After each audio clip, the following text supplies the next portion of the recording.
So that was unfortunate, but gives us a good opportunity to talk about dips, like my athlete Olympian Mirabai Chinu is performing here. Dips are a great exercise for isolating the chest and the tricep muscles, so here's a couple tips for how to perform them correctly. Before you start the lowering phase, squeeze your shoulder blades together and down. This will help stabilize the shoulder joint and prevent excessive shrugging as you perform the dip. Once the shoulder blades are set, lean your chest forward and try to maintain this forward trunk angle the entire movement.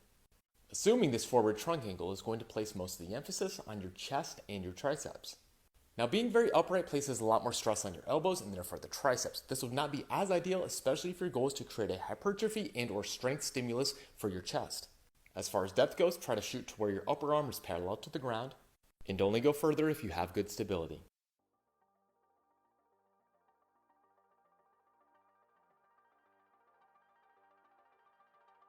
Aaron.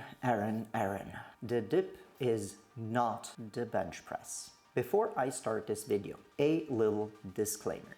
There are no good official studies about the dip out there yet. Take this with a grain of salt. The points we will present here are based on simple biomechanical concepts and experience. In this video, we see two completely different ways to perform dips. The first one has become very popular through street lifting competitions. The heaviest dips in the world have been performed like that. We have a semi-closed or neutral chest position, depressed shoulders, and in the bottom part of the dip, the chest will form an approximately 45-degree angle with the floor, which leads to a good force production. We will be able to use our chest to get out of the hole and then finish off the last part with the triceps. We did a video 1.5 years ago based on the current research where we stated that it was probable, but still not 100% sure, that training at long muscle lengths transferred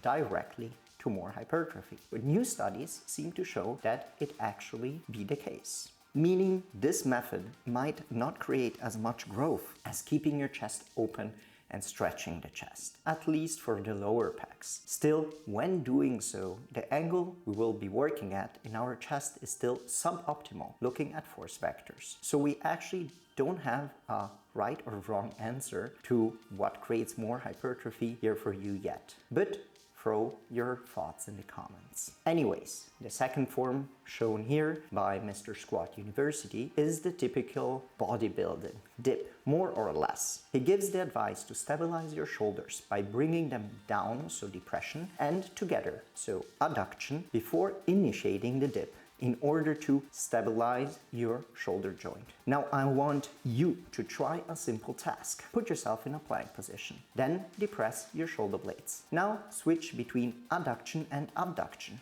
You will notice that your depression will start to slide away when you are strongly adducted. Now, if you're sat on a bench and locked in with your shoulder blades down and together, and you perform a bench press where your shoulder extension is limited, not much will move on the frontal plane and you will manage to isolate your chest well. Now, in the dip, you have a strong shoulder extension. If you try out the little task before, you will notice that reaching strong shoulder extension while having the shoulder blades back and together doesn't feel stable for shit. The greatest example to show that is exactly Aaron's Olympic client here. Their shoulders are all over the place. We absolutely can recognize the excessive shrugging and elevation he was talking about before. The plate placement makes it all even worse. Furthermore, the retracting part in benching mostly helps with arching and cutting ROM to move more weight. Simply depressing and staying neutral will feel more stable for most people and allow them to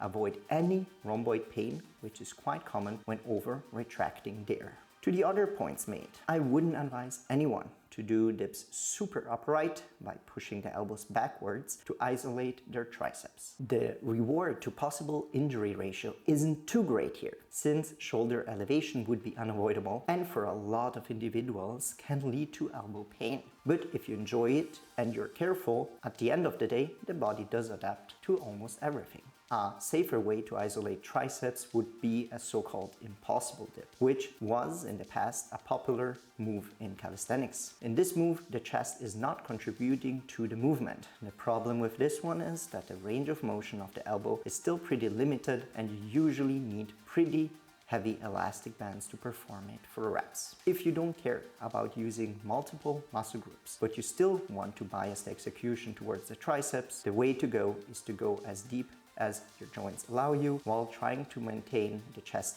neutral or slightly closed and get as horizontal as possible to the ground without pushing your elbows too far behind. As always, the world is not black or white. So what should you do with this information? First of all, decide what you actually want to achieve with this exercise. Secondly, find a way that feels stable and good for you. Shoulders down and together might be the way to go for you. But looking at pure biomechanics and having seen endless injuries over the years because of that, I highly doubt it.